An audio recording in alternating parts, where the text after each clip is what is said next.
Buenas tardes, muchachos. Bienvenidos al curso de estadística descriptiva. El día de hoy vamos a trabajar con medidas de dispersión.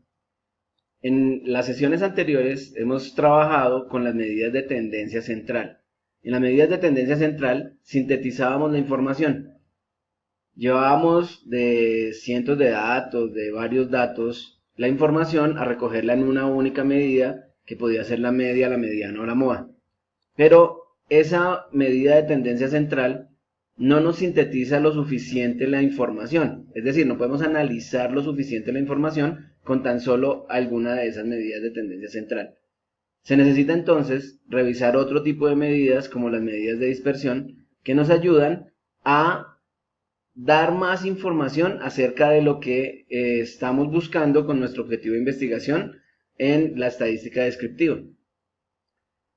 Las medidas de dispersión nos van a hablar de qué tan representativa es la medida de tendencia central, específicamente la media aritmética, dentro de una distribución. ¿Sí? A veces nosotros nos confiamos y decimos que hemos calculado un promedio de algo y nos quedamos simplemente con reconocer el dato de ese promedio, pero no sabemos qué tan importante es ese dato para el ejercicio que estemos realizando. Las medidas de dispersión nos ayudan a medir esa representatividad. Pongo un ejemplo claro. Cuando nosotros estamos en un curso de estadística, por ejemplo, y vamos a sacar la nota del semestre, entonces, si tenemos 10 notas, lo que hacemos es sumarlas y promediarlas, ¿cierto? Siempre y cuando las notas tengan el mismo peso porcentual. Entonces, cuando las promediamos, encontramos una medida que va a ser la que representa todo el trabajo que hicimos durante el semestre. ¿Sí? Si nos sacamos un 3 quedamos contentos, pero no nos pensamos, no nos preocupamos por pensar qué pasó con ese 3, ¿sí? ¿Por qué esa nota y no una más alta? O si en realidad eso sí representa mi trabajo. Yo puedo tener dos estudiantes, uno que haya asistido a todas las clases, entregado todos los trabajos y haya sacado la nota de 3, y otro que haya sido intermitente dentro del curso y entregó algunos trabajos, otros no, unos de buena calidad, y el promedio de su nota también sigue siendo 3. Entonces, ese 3 representativo para los dos personajes no es el mismo. Hay una persona que en realidad merece ese 3 y otra persona que podría tener una nota diferente. Es decir, que sus notas son muy dispersas y por tanto tienen poca representatividad a su esfuerzo. Eso es una medida de tendencia central analizada desde la dispersión. Miramos qué tan representativa es esa medida de tendencia central dentro de una distribución. Entonces las medidas de dispersión son usadas para eso, para medir la representatividad de una medida de tendencia central, específicamente de la media aritmética, y también es usada para evaluar en qué medida la variable toma valores muy próximos o muy lejanos respecto a la media aritmética. ¿Sí? Entonces nosotros podemos mirar algunas medidas de tendencia central que nos ayudan a mirar esas distancias que hay entre una y otra medida de la distribución. Por ejemplo, si yo tengo dos grupos de estadística, entonces en estos dos grupos de estadística que tienen características similares, tengo 40 estudiantes en un grupo, 40 estudiantes en el otro grupo, voy a revisar que quiero sacar una nota promedio de cada uno de los grupos para mirar cuál fue su comportamiento a lo largo de un semestre, por ejemplo. Entonces, al sacar eso, pues sacamos la media aritmética. Vamos recordando que la media aritmética para una distribución ponderada como la que tenemos allí es el producto entre el valor de la variable y la frecuencia absoluta dividido ese producto por el número de elementos que tiene nuestra muestra. Entonces, calculamos el producto entre la variable, que son las calificaciones en este caso, por el número de alumnos que sacaron esa calificación, hacemos la suma de esa columna y en el grupo A nos da 200. En el grupo B también nos da 200. Al calificar, entonces, sacar la nota promedio, el grupo A y el grupo B tienen la misma nota promedio, que sería de 5 en nota promedio. Sin embargo, pues nos preguntamos para cuál de los dos grupos es ese 5 más representativo. ¿Cuál en realidad de los dos grupos ese 5 lo representa mejor? Entonces, Pues uno podría mirar en el grupo A y decir, pues si calculamos la media aritmética nos dio 5, si calculamos la mediana seguramente nos va a dar 5 o cercana a 5, y si calculamos la moda, aquí ya podemos identificar la moda que es 5 también, entonces tenemos que la medida media, mediana y moda son 5 en este caso, o la mediana puede estar cercana a 5. Mientras que en el grupo B encontramos que la moda es diferente, ya nomás con ver la moda que es 2, ya es diferente a la media aritmética. Por tanto, media, moda y seguramente mediana tienen valores diferentes. En este caso, podemos decir que esa nota es más representativa para el grupo A que para el grupo B, pero a simple vista. Lo que nos preocupa en este caso es poder cuantificar esa observación que acabamos de hacer. Entonces, existen diferentes formas de hacer esa cuantificación. Entonces, a esas las vamos a llamar las medidas de tendencia, las medidas de dispersión. Aunque las medidas aritméticas sean iguales, se puede ver que la distribución de calificaciones en A y B son muy diferentes en los dos grupos. Entonces, vamos a hacer uso de una medida que es la de dispersión inicial, la más sencilla de trabajar, que se llama el rango recorrido. Esta medida se usa más que todo para hacer comparaciones entre dos situaciones muy similares como la que teníamos antes de las calificaciones. Ya habíamos trabajado el rango recorrido cuando hablábamos de agrupar datos. Entonces la fórmula ya la conocemos. El rango es el valor de la variable más grande menos el valor de la variable más pequeña, el primer valor de lo que toma la variable, ordenados por supuesto. Y entonces para el grupo A, nuestro rango sería la nota más alta que fue 7, menos la nota más bajita que fue 3, y eso nos da un rango de 4. Es una distancia que estamos midiendo, la distancia entre el primer dato y el último dato de la distribución. En el grupo B tenemos que el rango sería 8 menos 2, que sería 6. En este caso, el rango se interpreta de la siguiente manera. Cuanto mayor sea el recorrido, más dispersa será la distribución. Es una de las maneras de identificar este rango. Entonces, encontramos una medida de dispersión fácil de trabajar, pero que no está usando el 100% de los datos. Tenemos el rango que usa solo 2 de los datos de la distribución, el primero y el último, y esto no nos brinda la información suficiente como para saber si la distribución es dispersa o no. Si la media aritmética es muy representativa, poco representativa para esa distribución. Entonces, acá el grupo A, como lo podemos ver, tiene menor rango, por tanto, es el grupo que tiene menor dispersión. Y esto indica entonces que la media aritmética es más representativa para el grupo A que para el grupo B. Ahora, como esa medida del rango simplemente trabaja con 2 datos, vamos a trabajar ahora con otro tipo de medida que va a trabajar con más datos. Este va a trabajar con el 50% de los datos. ¿Sí? Entonces, esto se llama recorrido semi-intercuartílico o recorrido intercuartílico. Acá vamos a hacer uso de los cuartiles, ¿sí? Esas medidas de tendencia no centrales que nos van a ayudar a organizar también y analizar esa información que tenemos recogida a partir de las medidas de tendencia central. Entonces, el recorrido semi-intercuartílico es una medida de dispersión absoluta que nos indica la mitad de la longitud del intervalo en el que el 50% de los valores centrales. Entonces vamos a encontrar que esta fórmula es entonces que el recorrido semi-intercuartílico es el tercer cuartil menos el primer cuartil y hacemos un promedio, entonces lo dividimos en 2. Tercer cuartil menos primer cuartil sobre 2. Acá ya estamos usando, acuérdense que los cuartiles me dividen la distribución en 4 partes iguales, cada una del 25%.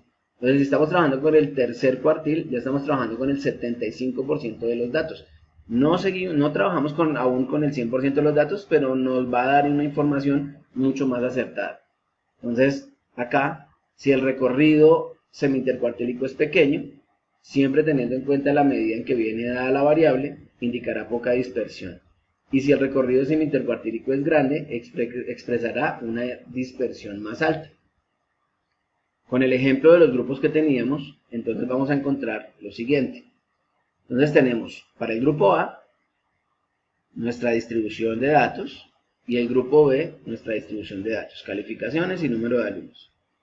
Vamos a ubicar para los cuartiles, vamos a ubicar primero la frecuencia absoluta acumulada. Acuérdense que es una frecuencia posicional. Entonces calculamos la frecuencia absoluta acumulada. Primer cuartil, 1 sobre 4 por el número de datos, por 40, esto nos da 10. 10 es la posición en la que se encuentra el cuartil. Entonces, acá, como no está el 10 dentro de la frecuencia absoluta acumulada, tomamos el valor siguiente que es 13 y nos dirigimos a la variable para identificar cuál es el valor del cuartil que tenemos allí. En este caso nos da 4. ¿Cómo se interpreta esto? Decimos que, como es el primer cuartil, es el 25%. El 25% de los alumnos encuestados tienen notas inferiores a 4. ¿Sí? Que fue lo que encontramos acá.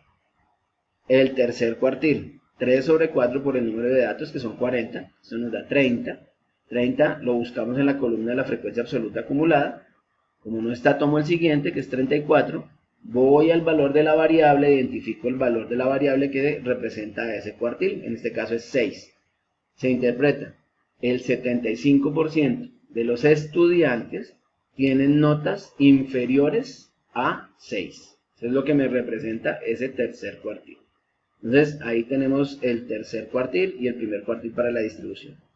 De tal manera que acá vamos a trabajar con el recorrido semi-intercuartílico. Permítanme. Ese recorrido semi-intercuartílico entonces sería el tercer cuartil que nos dio 6 menos el primer cuartil 4 dividido en 2 y eso nos da 1. Para el grupo B hacemos lo mismo. Calculamos el primer cuartil, la posición es 10, 10 no se encuentra, entonces tomamos el siguiente valor en la columna de la frecuencia absoluta acumulada, que es 15, nos dirigimos a la variable, identificamos el cuartil que es 2, el 25% de los estudiantes tienen calificaciones inferiores a 2, el tercer cuartil, la posición es 30, ubicamos la posición, en este caso se encuentra, nos dirigimos a la frecuencia, a la variable, tenemos el cuartil que es 7, y el 75% de los estudiantes del grupo B tienen calificaciones inferiores a 7 y calculamos el recorrido semi-intercuartílico. Entonces el recorrido semi-intercuartílico sería 7 menos 2 dividido en 2 igual a 2.5. Igual que en el caso del rango, el grupo A tiene menor recorrido semi-intercuartílico, de tal manera que seguimos confirmando que es el grupo que la media aritmética es más representativa para él, es menos disperso en este caso. Bueno, entonces ahí tenemos otra medida de dispersión que nos ayuda también a comparar situaciones similares entre sí. Vamos a abordar otro tipo de medida que se llama la desviación media con respecto a la media aritmética. Entonces esa desviación media se hace con respecto a la media aritmética. La fórmula desviación media es igual a la sumatoria de la diferencia entre cada valor que toma la variable menos la media aritmética, esto en valor absoluto, multiplicado por la frecuencia absoluta y todo ese resultado dividido entre el número de elementos que tiene nuestra muestra. La desviación media de una distribución de frecuencias es la media aritmética de los valores absolutos de las diferencias entre cada valor de la distribución y su media. Los valores altos de la desviación indican gran dispersión y los valores bajos señalan poca dispersión. Entonces también teniendo en cuenta las unidades de medida con las que estemos trabajando. Entonces vamos a ver un ejemplo a continuación. Entonces el ejemplo es una situación que se trae de una revista chilena sobre cáncer de mama, de una universidad, de una clínica oncológica en Chile. Entonces dice así: la incidencia de cáncer de mama aumenta con la edad. Antes de los 20 años es excepcional. Se calcula un riesgo de 1 entre 20.000 para mujeres menores de 25 años, que se eleva hasta 1 en 9 para mujeres de 85 y más años. El riesgo de desarrollar cáncer de mama entre los 20 y los 40 años es del 0.49% y llega a 5.5% entre los 65 y 85 años. A continuación se muestran los resultados de un estudio realizado en la unidad de patología mamaria del Hospital Clínico San Borja Arriarán de Chile. Entonces nos muestran una gráfica con los casos que se presentaron allí en esa clínica. La pregunta entonces es la siguiente. El hospital busca conocer cuál es el rango de edad más adecuado para aplicar campañas de prevención sin malgastar sus recursos. Para ello debe revisar si la media aritmética de las edades de los pacientes es representativa en la muestra que tomaron. Entonces, como buscamos la representatividad, pues vamos a calcular una medida de tendencia central. Entonces arrancamos con construir la tabla de distribuciones de frecuencia. Entonces de la gráfica obtenemos esta tabla de distribuciones de frecuencia ya organizada. Calculamos la marca de clase. Recordemos que la media aritmética se calcula mediante la marca de clase en la distribución agrupada. Entonces calculamos marca de clase, multiplicamos frecuencia absoluta por marca de clase. Acá está. Hacemos la multiplicación de la frecuencia absoluta por la marca de clase. Sumamos esa columna y el resultado lo dividimos entre el número de pacientes que tuvo la clínica, que fueron 905 pacientes. Eso nos da una media aritmética de 56.8 años de edad. Ese es el promedio de edad de los casos que se presentaron de cáncer de mama en esa clínica durante su estudio. Entonces vamos a calcular con esos datos la desviación media. ¿Cómo hacemos el ejercicio para la desviación media? Entonces, para calcular esa desviación media, vamos a recordar la fórmula. Desviación media es la sumatoria de la diferencia entre cada valor que toma la variable, en este caso la marca de clase, menos la media aritmética multiplicado por la frecuencia absoluta. Y esa diferencia está en valor absoluto, o sea, tomamos el valor positivo del resultado de la diferencia. Entonces, al hacer esa diferencia, por ejemplo, 25.5 menos 56.804, eso nos da menos 31.3. Y acá, como nos pide el valor absoluto, tomamos el valor positivo. Entonces, hacemos esa diferencia con cada uno de los valores de la marca de clase y la media aritmética. Después de eso, entonces lo que hacemos a continuación es calcular, nosotros vamos a calcular el producto entre esa diferencia y la frecuencia absoluta. Cuando hagamos el producto, multiplicamos cada uno de los datos que acabamos de encontrar de la diferencia por la frecuencia absoluta y hacemos la suma de esa columna. Al hacer la suma de esa columna, ese resultado lo dividimos entre el número total de datos. En este caso, nos dio 10.639.13.14, podríamos redondear, dividido entre 905. Eso nos da 11.76 años.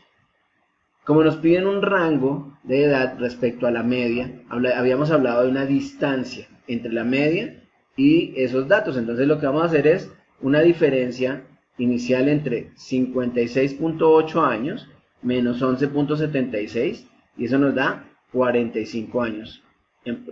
Muy cercano, ¿no? Más o menos. Nos da 45 años, ¿cierto? Y después hacemos 56.8 años más 11.76 y eso nos da aproximadamente 69 años.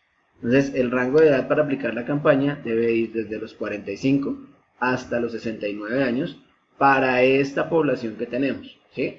Recuerden que en la estadística descriptiva nosotros hacemos estudios solo para la muestra y los resultados son para esa muestra, no para la población en general, ¿no? Entonces eso es para la muestra. En este caso es la muestra en la clínica en Chile que se tomó. Y allí obtenemos entonces un rango de edades donde se podría aplicar esa campaña. Este dato es bajo, ¿sí? Respecto a la edad que tenemos allí. Es decir, que esta distribución debe tener poca dispersión. Ahorita vamos a calcular otra medida que nos va a ayudar a decir cómo medir exactamente esa dispersión. Otra medida de dispersión que es la más usada, otras medidas de dispersión las más usadas son la varianza y la desviación estándar. Entonces, son las medidas de dispersión más utilizadas. La varianza es la media de los cuadrados de las desviaciones de los valores de la variable con respecto a la media aritmética de la distribución. Es decir, su símbolo, s al cuadrado, es un símbolo, no es que debo elevar el resultado al cuadrado, no es el símbolo, s al cuadrado, es igual a la sumatoria de la diferencia entre cada valor que toma la variable o la marca de clase menos la media aritmética. El resultado de esa diferencia lo elevamos al cuadrado, lo multiplicamos el resultado por la frecuencia absoluta, sumamos la columna y lo dividimos por el número de datos menos 1. Esto de quitarle un elemento aleatoriamente a la muestra es algo para quitar el sesgo estadístico. Entonces, cuando la información puede estar sesgada, lo que hacemos es quitar aleatoriamente uno de los datos. Eso es una distribución donde nosotros hacemos una toma de datos aleatorio. Todos los elementos de la muestra tienen la misma probabilidad de ser elegidos para salir de esa muestra. Entonces, de manera aleatoria se toma uno de los elementos. Y hacemos ese cociente entre esos dos valores y obtenemos el valor de la varianza. Entonces la varianza es siempre mayor o igual a 0. ¿Por qué? Porque estamos elevando al cuadrado acá. Entonces nunca la varianza nos va a dar menor que 0. Siempre va a ser un número positivo, ¿sí? O 0 o positivo, ¿sí? Siempre es mayor. Y la desviación estándar va acompañada de la varianza, siempre van de la manito, y es la raíz cuadrada de la varianza. Nada más. O sea, el resultado que obtengamos de hacer esta operación inicial de la varianza, le sacamos la raíz cuadrada y obtenemos la desviación estándar. Entonces, hagamos con el ejemplo que teníamos de la clínica. Entonces, de nuevo los datos, la marca de clase ya la habíamos calculado, la diferencia ya la habíamos calculado, el producto entre esa diferencia y la frecuencia absoluta. Ahora vamos a recordar la media aritmética que era de 56.8 y la varianza. Entonces, como la fórmula nos dice, debemos elevar la diferencia al cuadrado. Entonces, hacemos una columna donde elevamos esta diferencia que tenemos acá. Fíjense que aquí no me interesa el signo porque ya estamos elevando a un número par. Entonces, siempre va a ser positivo el resultado. Entonces, acá lo tengo.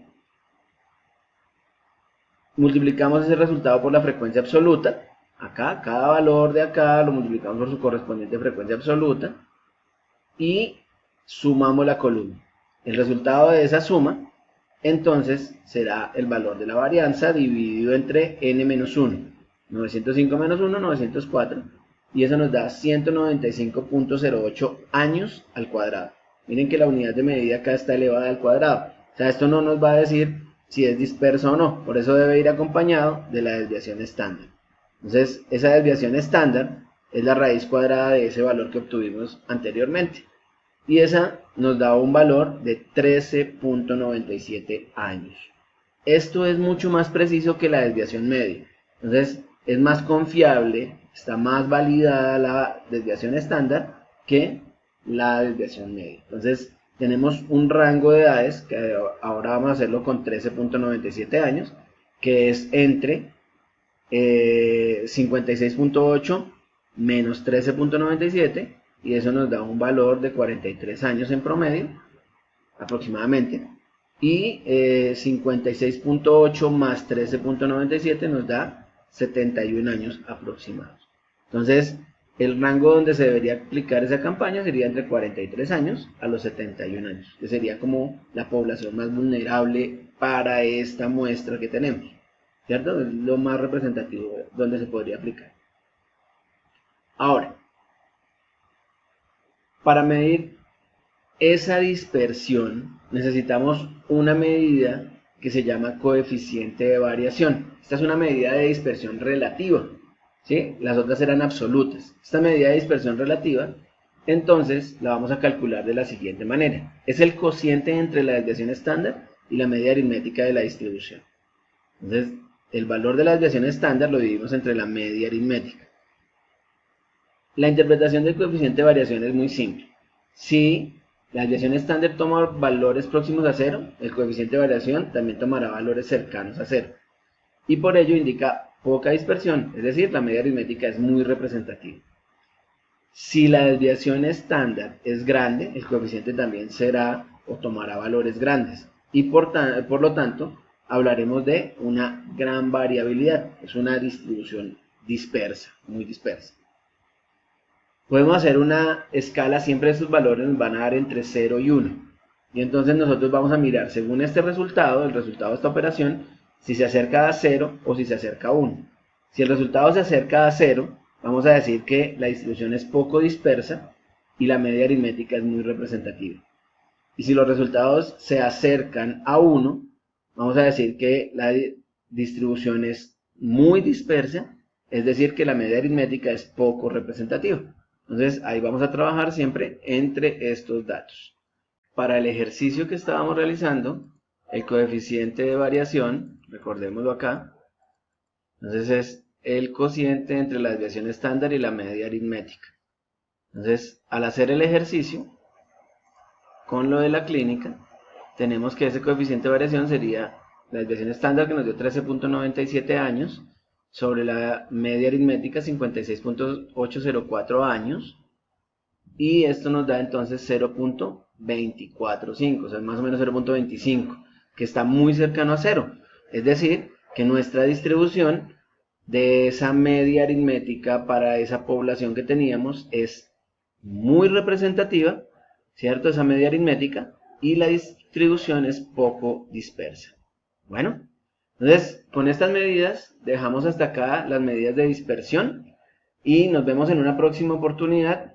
Vamos a trabajar entonces algo de medidas de asimetrías. Bueno, hasta luego y nos vemos en la próxima clase.